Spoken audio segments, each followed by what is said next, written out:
El olor a limpiador de limón se quedó pegado en el aire mientras entraba por la puerta de mis papás cargando la caja de la pastelería. Mamá andaba en la cocina, acomodando un portapasteles que había encontrado en una segunda, mientras el pollo rostizado llenaba la casa de calor pesado. La tía Margot ya estaba moviendo floreros en el comedor, empujando los lirios tantito a un lado, como si las flores pudieran mejorar nuestra reputación. Dejé el pastel de zanahoria en la barra y me acomodé en mi papel de siempre, confiable, invisible.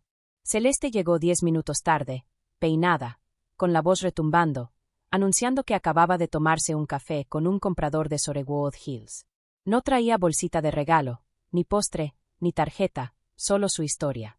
Todos se inclinaron hacia ella como si hubiera traído oro. La cena avanzó en su misma rutina de siempre. Papá sirviéndose otra copa. Mamá alisando servilletas. La tía Margot sintiendo como público. Yo estaba partiendo el pastel cuando papá me miró, se rió y lo soltó. Nunca vas a ser tan buena como tu hermana. La sala se quebró en risas. Suaves, automáticas. Celeste sonrió más grande. Mamá también rió, como si no tuviera importancia. Yo mantuve la cara firme aunque el pecho se me apretaba. Mis manos siguieron solas, repartiendo rebanadas de pastel, pero por dentro ardía. Las palabras se me pegaron más fuerte que el olor a limpiador de limón. Nadie notó el silencio que se me colgó encima. Estaban demasiado ocupados escuchando la siguiente historia de Celeste sobre un depa en el centro. Cuando terminó la noche, recogí mi chamarra sin decir nada. Al llegar a la entrada cuarteada de mi depa, sonó mi celular. Un mensaje de mamá encendió la pantalla. La próxima vez trae rollos de cocina. Ya no hay. Dejé el teléfono en la mesa, el brillo todavía lastimándome los ojos, pensando en todo lo que nunca había dicho. El mensaje de las servilletas me persiguió en el depa, jalando un hilo que empezó a deshacer años de costumbre. Cada una atada al dinero que se iba calladito de mi cuenta. Recordé la primera vez que papá llamó en plena tormenta de nieve. La luz había salido más cara de lo esperado. ¿Podía prestarles 120 pesos hasta el viernes? Yo tenía 21 años, apenas ganando lo justo en la oficina de la uni para pagar la renta del estudio. Se los mandé sin pensarlo. El viernes nunca llegó. Pero febrero sí, y con el otra petición, gasolina esta vez. Para marzo, eran las compras. La voz de mamá sonaba con esa mezcla entre disculpa y expectativa, y yo me repetía que estaba haciendo lo que una buena hija debía. El patrón se instaló. Cada primera semana del mes, 300 pesos para los recibos. Los miércoles, otros 40 pesos o 60 pesos para la despensa. Para mis 20 ya era rutina, como lavarme los dientes o revisar el correo.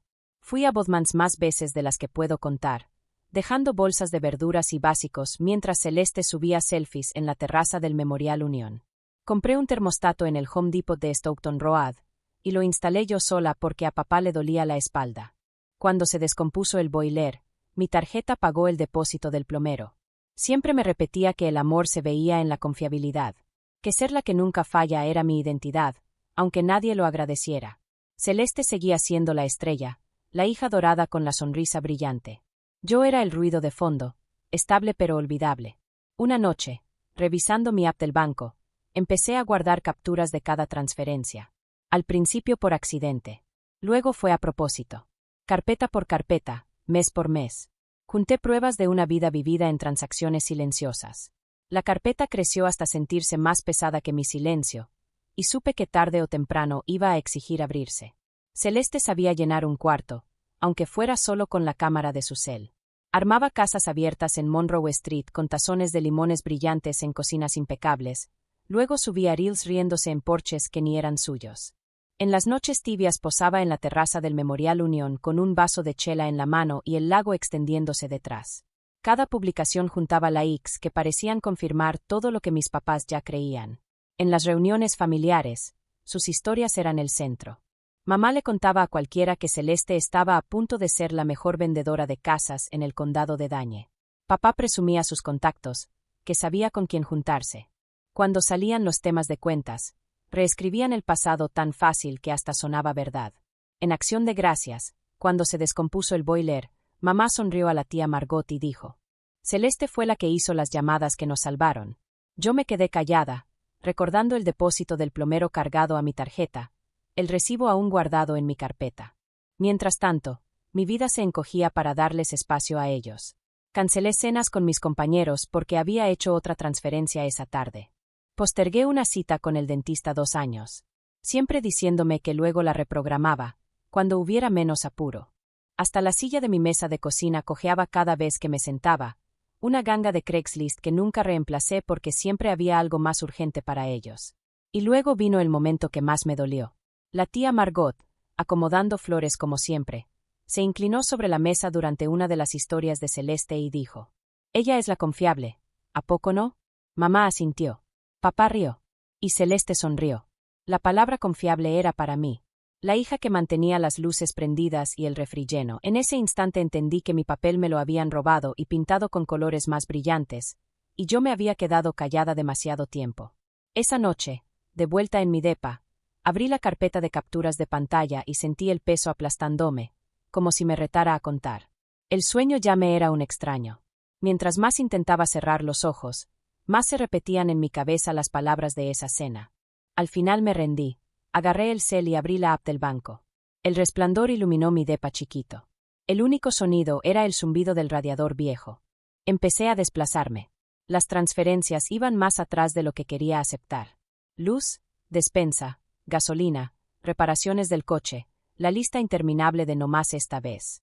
Cada línea traía fecha, cantidad y una nota que yo misma había escrito sin pensarlo. Súper, servicios, ayuda. Al principio solo hojeaba, pero pronto las leía como si fueran entradas de un diario que había olvidado estar escribiendo.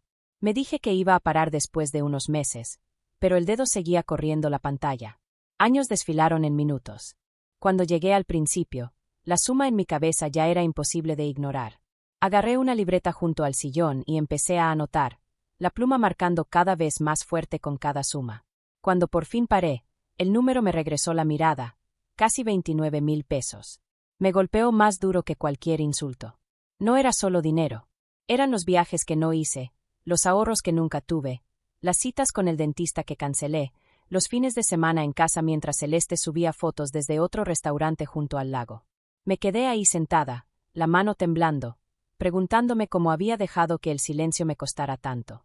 A la mañana siguiente caminé hasta la biblioteca de la uni y saqué copias de estados de cuenta, hoja tras hoja. Compré una carpeta verde barata en la tiendita del dólar de la East Johnson, y pasé la tarde perforando y acomodando cada papel. En la portada escribí una sola palabra: hogar. Al meter la última hoja, la carpeta se sintió más pesada de lo que debería pesar el papel. Ya no era prueba. Era el registro de mi silencio. Y supe que llegaría el día en que el silencio no iba a bastar. Ese domingo regresé a la casa del este con la carpeta verde escondida, bajo el asiento del copiloto como un secreto. Me repetí que no la iba a necesitar, que tal vez esa cena pasaría sin comentarios, sin comparaciones. Pero la traje de todos modos. Adentro, el mismo olor a limpiador de limón en el aire. La mesa puesta, el pollo en el horno. Tía Margot rodeando los lirios. Celeste entró 20 minutos tarde, taconeando, cargando una bolsita brillante. Sacó una vela envuelta en papel dorado y la puso frente a mamá con un gesto exagerado. Mamá juntó las manos como si le hubieran dado una reliquia. Yo me quedé parada con el pastel de la panadería en los brazos, invisible otra vez. Cenamos. Celeste llenó el aire con pláticas sobre una casa abierta y un cliente de Sorewood Hills. Papá se reía, recargado en la silla, copa de vino en mano. Yo esperé el momento, aunque ya lo sentía rondar. Llegó después del postre, los platos todavía con migajas de pastel de zanahoria. Papá me miró, soltó una risa como si repitiera un chiste sin malicia, y lo dijo otra vez. Nunca vas a ser tan buena como tu hermana. La tía Margot soltó una risita, negando con la cabeza, y remató. Celeste es la que siempre podemos confiar. Las palabras esta vez me pesaron más. Sentí el pecho arder, las manos apretando el tenedor. Pensé en la carpeta en el coche, en los casi 29,000 pesos escritos sobre mi silencio, y algo dentro de mí se quebró. Dejé el tenedor en la mesa y miré directo a papá.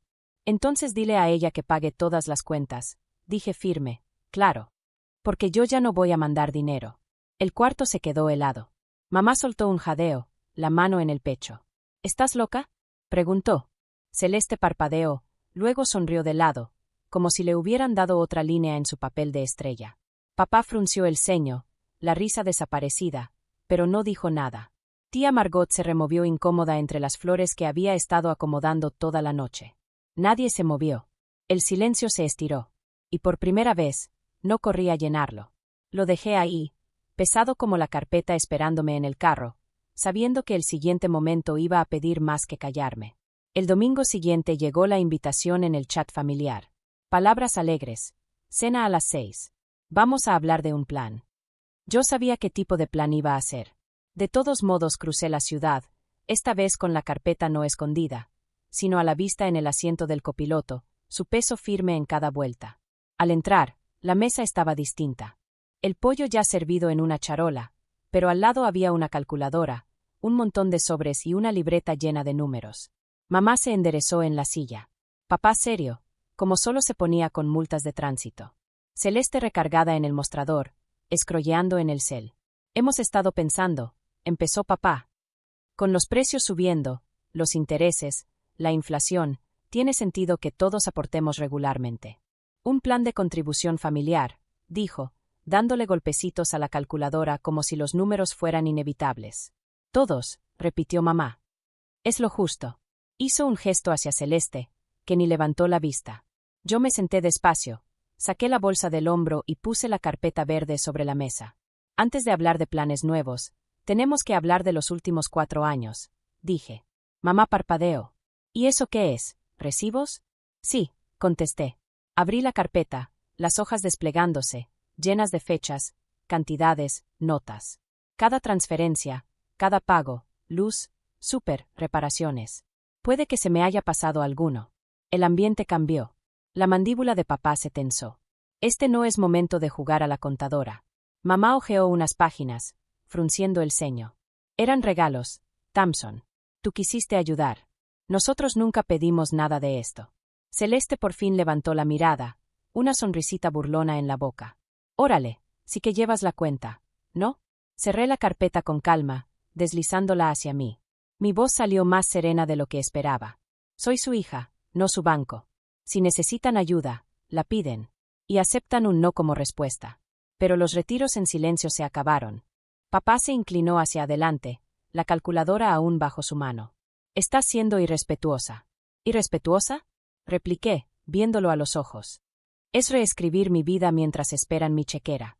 El silencio que siguió cortaba más que cualquier discusión, extendiéndose sobre la mesa como otra fila de números que nadie quería reconocer. Y ahí supe que el silencio ya no iba a ser mi papel. Esa misma noche, después de poner la carpeta en la mesa, mi cel no paró de sonar. El chat familiar explotó en mensajes. Papá advirtiéndome que no fuera dramática. Mamá escribiendo párrafos sobre respeto y sacrificio. Celeste mandó solo un emoji de risa. Silencié el chat, abrí la laptop y me quedé viendo la pantalla hasta que el brillo calmó mi respiración. Luego, uno por uno, inicié las transferencias. Servicios, gasolina, despensa. Cada clic cerraba un ciclo que había cargado casi una década. Cuando el sistema preguntaba, ¿estás segura?, apreté sí cada vez. La mañana siguiente programé un nuevo traspaso, a mi propia cuenta de ahorros, en las mismas fechas, con las mismas cantidades que antes les mandaba a ellos. Se sintió entre mezquino y necesario, como recuperar un pedazo de mí. Cerré la laptop y me amarré los tenis. El Yahara River Parkway estaba tranquilo, neblina sobre el agua, gansos cruzando el aire. Mi cuerpo no se movía así desde hacía años. Conté cada respiración, cada paso, como si estuviera sumando algo nuevo. Al mediodía, la tía Margot me invitó a un café con la promesa. No es una emboscada. Claro que lo era. Sonrió detrás de la taza, repitiendo frases ensayadas sobre unidad familiar y puentes que no se deben quemar. La escuché hasta que sus palabras se mezclaron con el ruido de las cucharitas, y luego le dije que me iba. La precisión no es crueldad, me recordé al salir. Esa noche, mamá publicó en Facebook. Criar hijos es difícil cuando olvidan de dónde vienen. Amigos y vecinos inundaron los comentarios con condolencias. Yo no respondí. Fui al co-op de la Willy Street, compré moras, salmón y un yogur de marca que siempre había dejado pasar porque parecía lujo. Sentí alivio y duelo entrelazarse mientras acomodaba las bolsas. Estaba más ligera, pero también más sola. Aún así, al acostarme esa noche, mi cuerpo se soltó de una manera que no recordaba en años. El sueño llegó sin cálculos, y supe que algo había cambiado para siempre. Las primeras grietas aparecieron en línea. Celeste subió una foto de sus tenis nuevos con el pie de foto, self-made. El skyline del centro de Madison difuso detrás. Me quedé viendo la imagen, recordando los meses que cubrí su renta bajo el concepto de emergencia.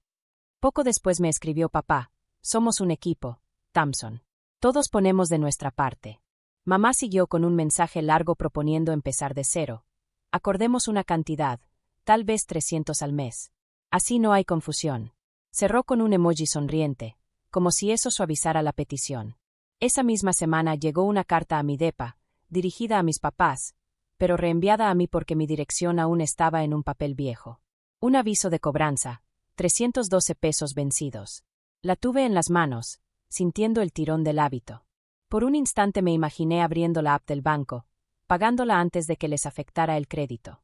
En lugar de eso, la escaneé, redacté un correo y la mandé a los dos con el asunto: esta es su cuenta, no la mía. Sin explicaciones, sin párrafos, solo la verdad.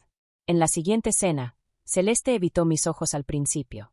Por un segundo pensé que iba a decir algo, cualquier cosa que admitiera que sabía la verdad de lo que había cargado. Pero cuando papá levantó su copa y mamá habló de la resiliencia familiar, Celeste se recargó, se acomodó el pelo y redobló con otra historia sobre un cierre de venta que sonaba falso. La sonrisita volvió. El momento se fue. Esa noche, de regreso en mi depa, me puse una nueva regla: nada de abrir la app del banco después de las 9. El saldo que me esperara ahí no iba a arreglar a mi familia a las 9:1. Dejé el cel cargando al otro lado del cuarto, me metí a la cama y dejé que el silencio me abrazara. Las llamadas siguieron, el mismo círculo dando vueltas, pero por primera vez sentí que yo ya no giraba alrededor de ellos. Algo más firme había empezado, y estaba aprendiendo a vivir dentro de eso. El primer domingo no fui a su casa. Me quedé en mi depa e hice hotcakes. El olor a mantequilla y miel llenó la cocina, y me permití quedarme en la mesa con una llamada larguísima a una amiga con la que no hablaba desde hacía meses. Se sintió casi rebelde dedicarme una mañana de domingo a mí, en lugar de andar cruzando la ciudad con bolsas del súper. En la semana, por fin agendé la cita con el dentista que había pospuesto por años. La clínica de Regent Street no era nada del otro mundo, pero sentada en la sala de espera entendí cuánto había descuidado en nombre de ser la confiable. La cuenta era mía, y la pagué sin culpa. Los mensajes de la familia no pararon. Mamá mandaba actualizaciones de los clientes de Celeste, colando frases de cómo la familia siempre debe estar unida. Papá agregaba 1 o 2 renglones sobre los tiempos difíciles. Celeste subió una foto en un cierre, con una copita de champaña como emoji. El tono se suavizó, pero la historia era la misma. Nadie agradeció los años de cuentas. Nadie admitió lo que había cargado. Solo seguían hablando como si el silencio pudiera reescribir el pasado. Una tarde entré al juzgado del condado de Dane, papeles en mano, y cambié la dirección de las cuentas que todavía traían mi nombre. Ya no llegarían avisos a mi buzón. Ya no más recordatorios disfrazados de responsabilidad. Al salir del edificio me sentí más ligera, como si hubiera regresado algo que nunca debió ser mío. Esa noche escribí otra regla en un papelito y la pegué arriba de mi escritorio. La ayuda, si se pide con claridad y respeto, se considera. Si no, la respuesta es no. No era venganza. Era sobrevivir. Miré la carpeta verde en el estante, bien cerrada, y entendí que el siguiente capítulo de mi vida no iba a medirse en retiros silenciosos. El sol bajaba sobre el lago Mendota mientras caminaba por la orilla. El agua brillaba dorada con los kayaks cruzando la superficie. El aire fresco me acariciaba la piel, y por primera vez en mucho tiempo mis pasos no tenían prisa. El cel vibró en mi bolsa.